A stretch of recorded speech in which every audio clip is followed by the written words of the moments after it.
Eli tosta näkyy nyt hyvin, miten se poikkikiitotie on siellä, vaikkei siellä mitään aurausta olekaan.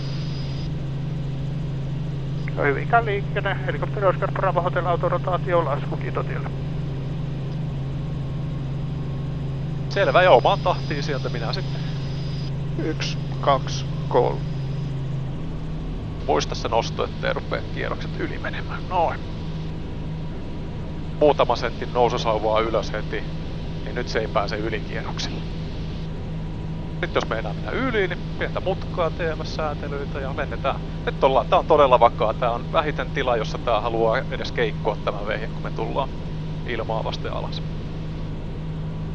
Nopeus on erittäin hyvä, kierrokset on oikein hyvät. Matka jatkuu. Pointti vaan, että kunhan meillä siellä lopussa on se yli 60 solmun nopeus, niin meillä on siihen flareiin mukavasti energiaa. Ei tää halua hyvä, että alas tulee. ei se ihan hirveetä vauhtia. Noniin. Säilytä nopeus. Jes, se sieltä. Hyvä.